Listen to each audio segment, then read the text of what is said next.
Assalamu alaikum, dear students. Hope you are all fine. Welcome to the practical course of linear circuit analysis.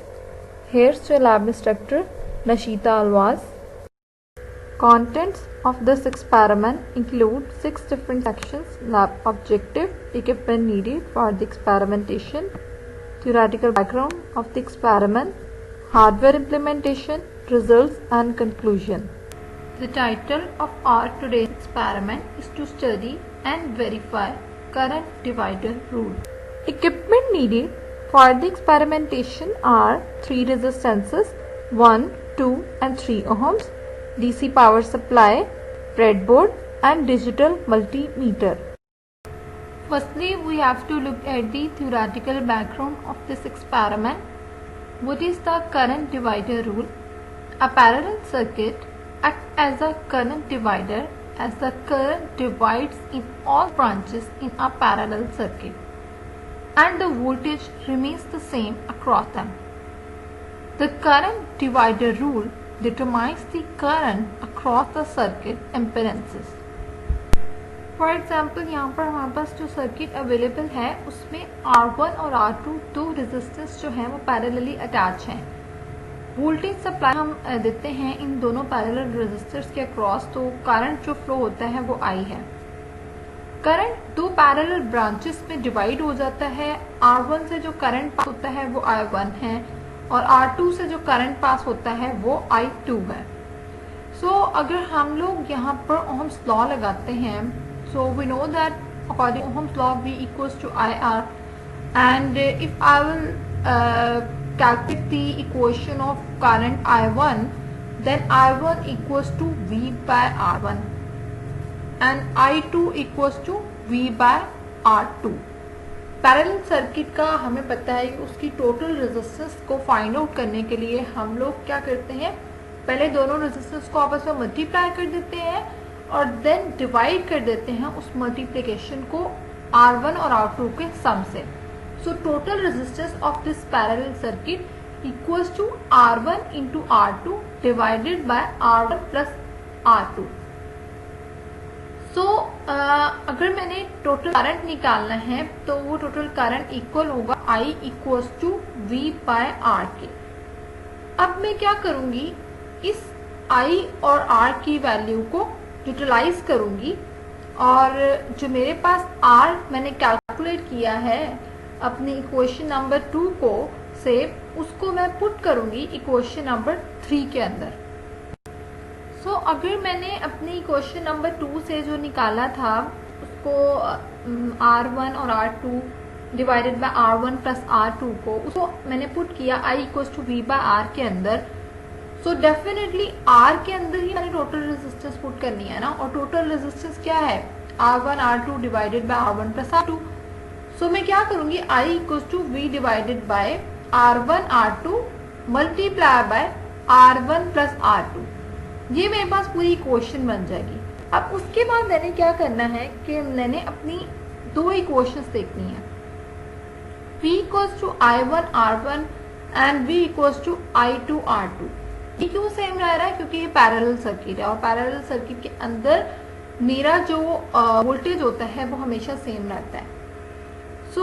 अब जो मेरी equation number 4 है, इसके अंदर अगर मैं इक्वेशन नंबर 5 से जो मैंने I1 और R1 निकाला है उसको पुट करती हूँ तो मेरी इक्वेशन नंबर 6 बन जाएगी I equals to I1 R1, क्योंकि V इक्वल टू है I1 R1 के। मेरे पास आ जाएगा I equals to I1 R1 into R1 plus R2 divided by R1 R2। उसके बाद R1 R1 से कैंसिल हो जाएगा, ठीक है। तो मेरे पास रह जाएगा I equals to I1 divided by R2 into R1 plus R2। ये एक इक्वेशन बन जाएगी। अगर तो मैं V equals to I1 R1 को इक्वेशन नंबर 4 के अंदर पुट करती हूँ, अगर मैं V equals to I2 R2 को इक्वेशन नंबर 4 के अंदर पुट करती हूँ तो मेरी इक्वेशन बन जाएगी I equals to I2 R2 into R1 plus R2 divided by R1 R2। R2 को R2 से कैंसिल करूंगी, I इक्वल्स टू आ जाएगा I1 divided bye I2 divided by R2 into R1 plus R2। तो मेरे पास equation जो बनेगी I1 और I2 की 6 और 7 इक्वेशंस को देखते हुए वो होगी I1 equals to I into R2 divided by R1 plus R2 and I2 equals to I R1 divided by R1 plus R2। So यहाँ पे हमने क्या किया है, करंट डिवाइडर रूल को यूज करते हुए पहले तो हमने ओम्स लॉ के अकॉर्डिंग जनरल इक्वेशंस निकालनी है I1 और I2 की।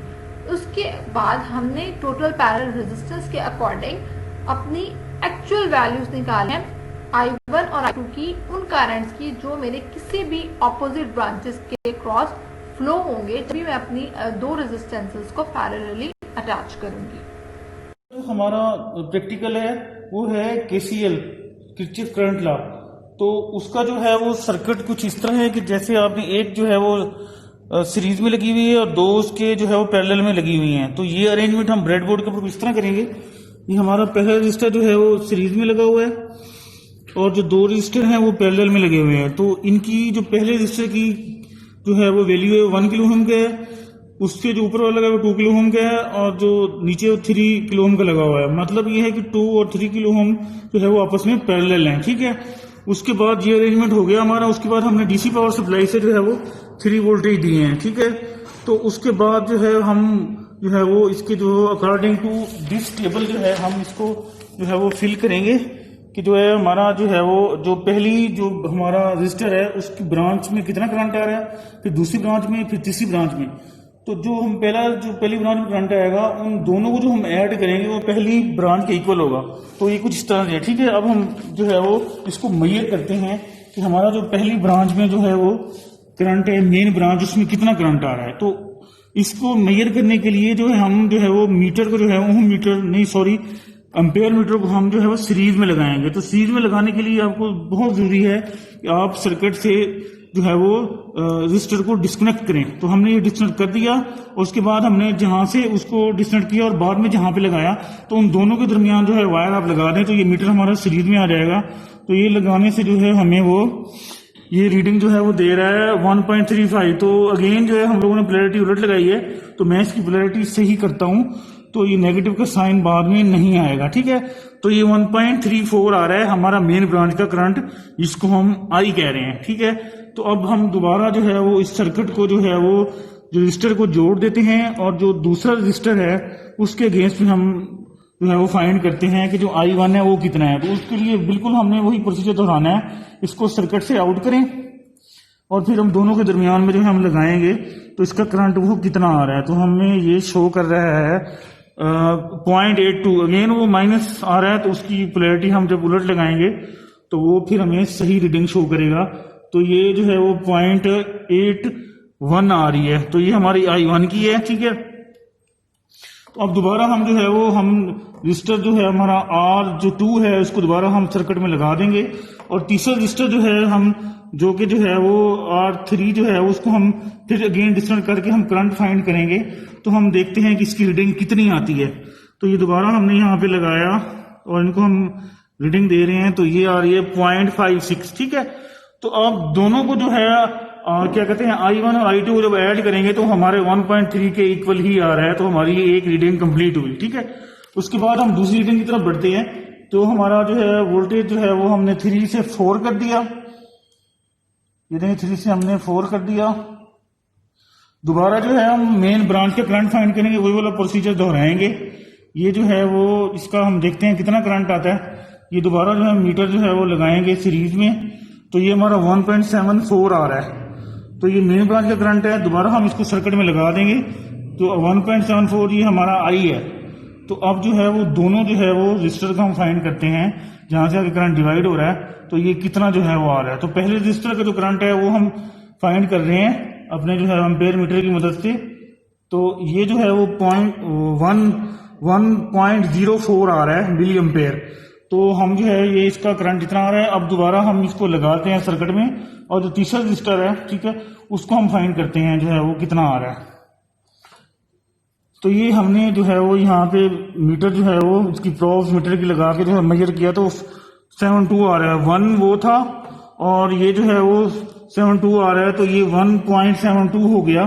तो तो हमारी दूसरी रीडिंग भी जो है वो वेरीफाई हो गई। ठीक है, अब हम तीसरी रीडिंग की तरफ बढ़ते हैं। सबसे पहले हम डीसी जो हमारी पावर सप्लाई है उसके वोल्टेज अब हम 5 करते हैं ताकि हम तीसरी रीडिंग जो है वो ले सकें।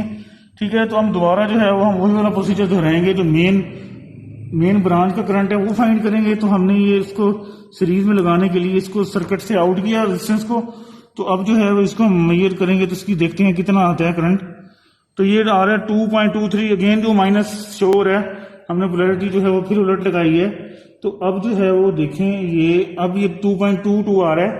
तो ये जो है तो पहली मेन ब्रांच का करंट आ गया।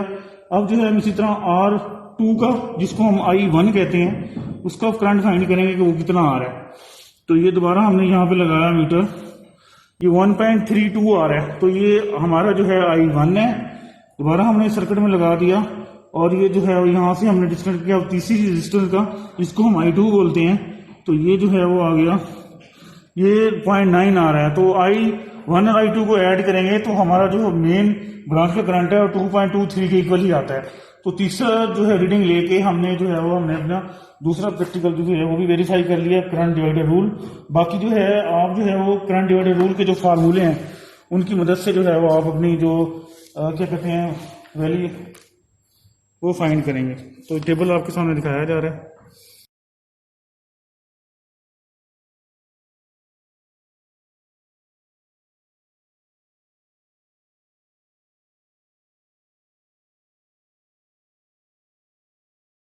From this experiment, we have learned the basic concept of current divider rule and its verification by the help of different hardware modules. This is all from my side. You are welcome to ask any question related to this topic. Thank you very much for listening to me. Good luck. Allah Hafiz.